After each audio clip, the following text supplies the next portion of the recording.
Hello everyone, how are you? Today I'm here to talk about what should be your first steps once you are here in Italy. The first step, of course, is going to the university and finishing your enrollment. The second step, if your university has, should be going to a place of the university that helps international students.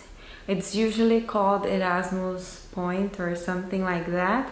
At least in Napoli there is Erasmus Point for some universities, and for my university I think they call it International Office, International Desk, something like that.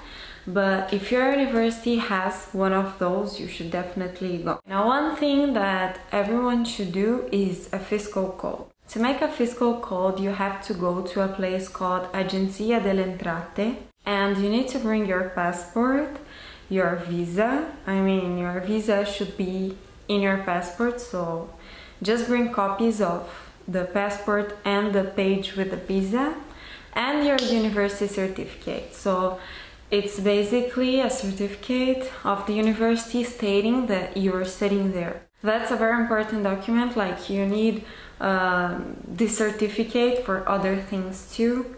So when you do the enrollment, you can already ask for the university certificate.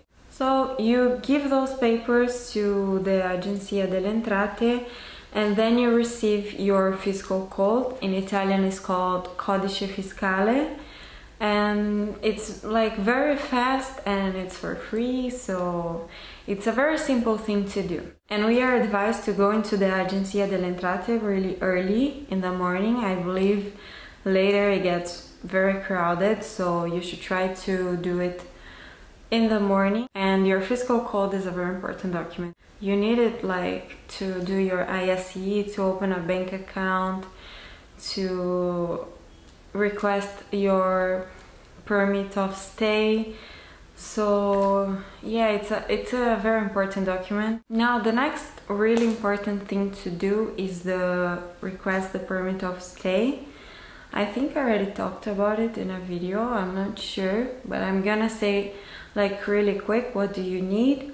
So to request the permit of stay, you need a copy of your whole passport, all pages, even the ones that have no stamps. You need a copy of your fiscal code, of your university certificate, and a copy of your health insurance. A lot of students make a health insurance that you can like do in the post office. It lasts like 1 year, it's around 90 euros. And it's just for emergency, but I see a lot of people doing it.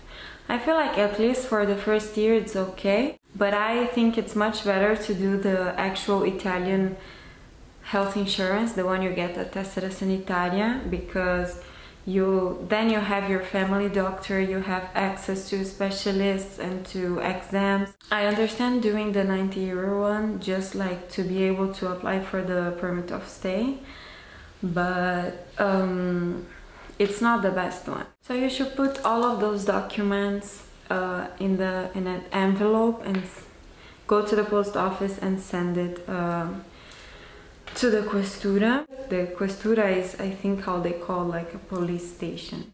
And then once you send it, the post office will give you your date for when you will have to go to the police station, to the immigration office, and give them copies of all of those documents again. You should also bring the original one, and you should also bring a house contract.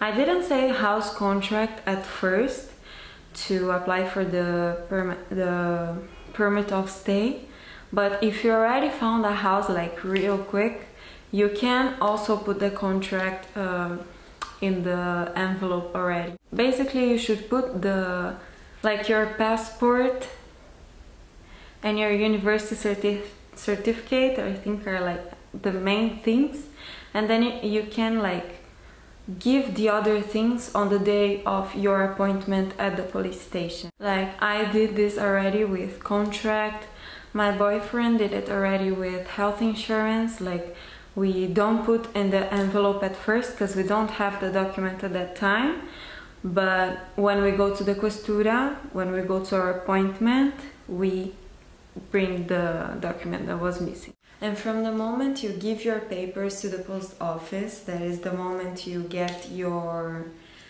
date for your appointment, from that moment till your appointment, it can take a lot of time. It depends on where you live. In big cities like Napoli, Rome, Milan, it takes a lot of time. In Napoli, for example, your appointment is gonna be like 6 months after you gave your documents to the post office. And I think the last thing that you definitely have to do is find an apartment to live. So I don't know if this is a problem just of Napoli. I don't know if other cities also have this problem, but a lot of people, owners of apartments, they don't want to do a contract because they don't want to pay taxes and those things.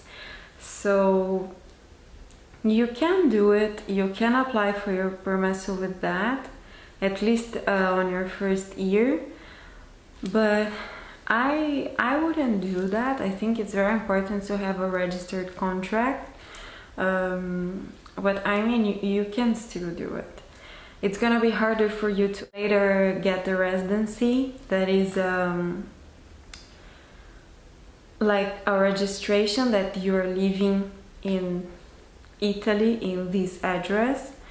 It will be harder to do the residency, but if you are okay with it, you can do it. In my class, most of us, we didn't have a contract on our first year. I also didn't have, because like we were just getting there. We didn't really know what was like an actual registered contract and a form that you and your landlord sign, but it's not registered or anything. Like we didn't really know those differences. So most of us had this document that is not actually a contract. But now, like almost everyone have a registered contract. We moved houses to get an actual contract. This place that I told you that helps international students, usually they can also help you to find a house, but at least in Napoli, the one in Napoli, the houses are almost all of them without a contract. Now, places you can search for apartments, the ones I use the most is Idealista and Immobiliare. Also Facebook groups, you can also find a lot of apartments and rooms in Facebook groups. You can just search Affitti and the name of the city you are going to, and you'll probably find a group for apartments and rooms for students. Also beware of scams.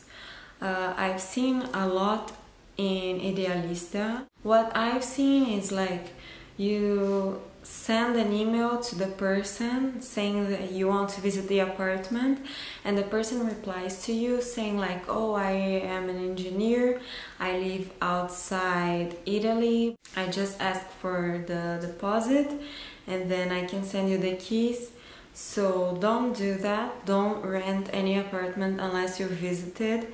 What I did when I came to Italy, I booked an Airbnb for 1-2 weeks, and then I searched for apartments when I was already here.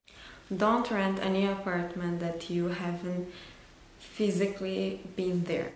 Well guys, I think that's it. I hope you liked the video.